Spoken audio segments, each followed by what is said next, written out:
Hey, my name is Duane, and this is my turbocharged 2005 Hayabusa. What I have on here is an RCC turbo kit. I've made a little bit custom to my liking. A lot of the charge piping, intercooler piping, that sort of thing is all custom made. So this turbo kit is what they call a bolt-on kit.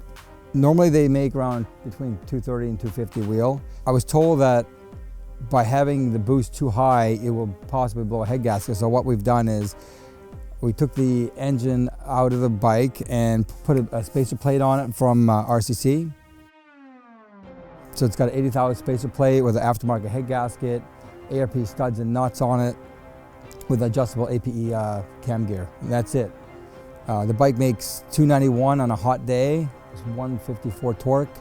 And I have it what they call a fatter map. So when I'm on the street, I just want to hammer on it all the time.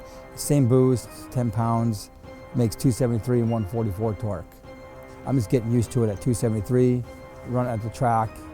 My ultimate goal on this bike is to run 8s with a stock wheelbase. I like a challenge and I wanted to do it.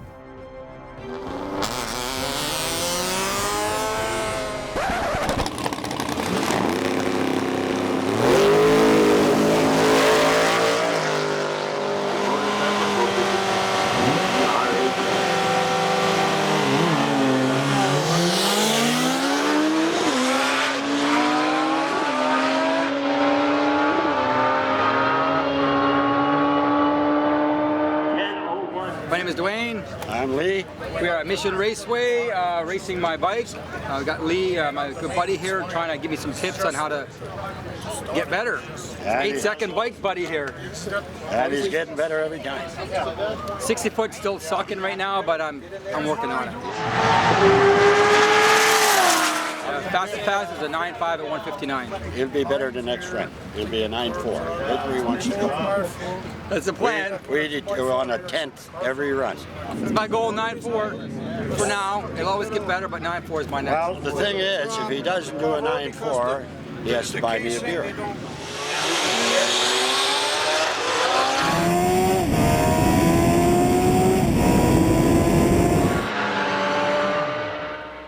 Riding a stock Hayabusa is already a handful. Putting a turbocharger on it even makes it more challenging. And I'm totally up for the challenge. It just takes a little bit more seat time to get used to it. So you have to have a lot of throttle control. I've only got maybe I've got 13,000 kilometers on the bike since I put the turbocharger on it.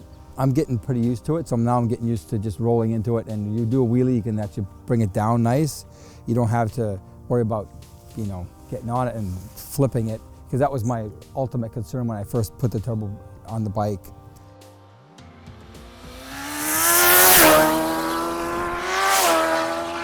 Mike Katsamata is a good friend of mine. He does a little bit of everything.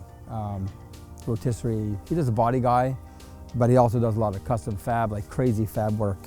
Yeah, he's done all the custom dual exhaust and that sort of thing for the blow-off valve and all the other stuff, and the bracketry for this, and he's pretty meticulous, and I call myself a little bit OCD. I say CDO, it's like OCD, but in alphabetical order. That's a joke, but you know what, really? I just like things a certain way. Well, one thing I've just added is the air shifter. So the air shifter is a pretty cool setup. So basically, when you launch the bike really hard, and I found that a lot of times when I was practicing my launching, sometimes you get so much force that you can't get your feet up quick enough to shift. So having the air shifter on the button, which is a lot better, so you can get on it and not worry about your feet so much. You just shift early as well. So if you want to get on it and even the wheel comes up, you can't get your feet up in time, you hit the button and you come back down right away, right? So this is my horn button, and then I just hit the switch here, and this just moves it up.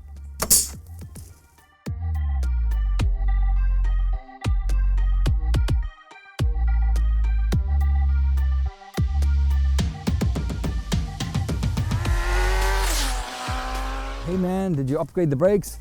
Yeah, I upgraded them, I painted them. That's the only thing I've done to the brakes. Actually, no, I've painted them, but again, Mike's painted them with this custom flake paint. It was pretty cool.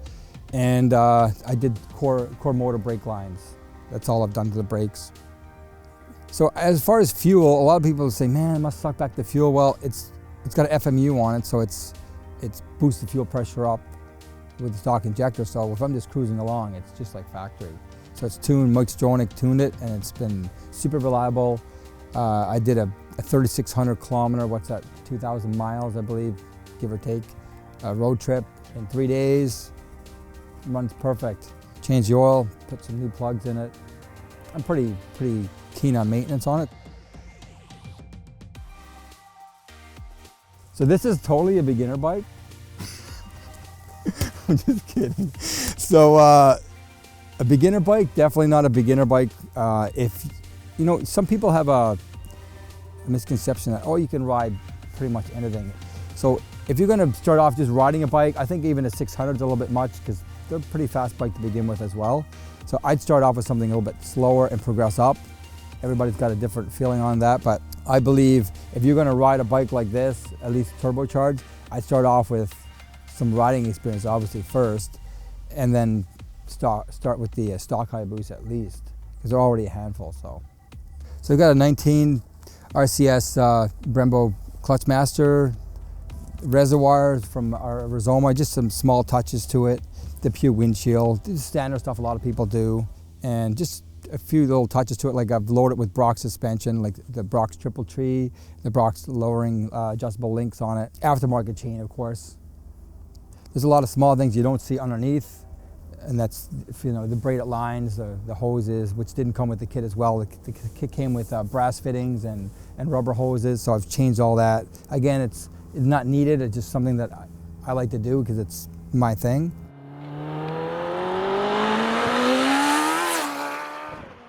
I call it a sleeper, and people's like, no way, it's a Hayabusa. But the Hayabusa is not a sleeper, but the way I've put it, I think it's pretty low key, and that's kind of what I was aiming for, just something simple. I just want to do it subtle, right? It's like the bike came with the power, but just a lot more of it. Yeah, you know what? I'm laughing because once you get on it, it's like, and all of a sudden it's like, boom, it's just gone. I can't describe it other than it's crazy. But it's a good crazy. I love that. I love the adrenaline when you just get on the throttle, and it's just a good feeling.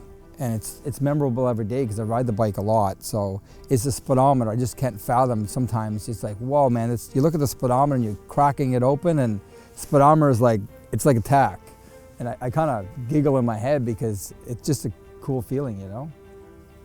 It just feels like, the best way I can describe it, because I have a Supra, it's like the Supra of bikes. It's just nice cruiser on the highway, good for straightaways. Yes, it can handle as well around turns.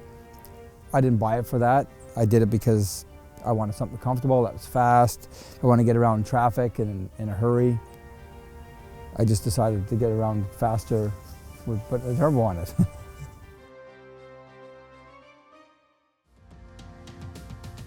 So Adrian Hodgkins from Two Wheel Magazine wanted to do a feature on this bike. He thought it was unique, how I approached putting the turbo kit and everything on it. So we went out and did a photo shoot with it, and Two Wheel Magazine, it's an Australian-based magazine, and you can see this bike in that magazine.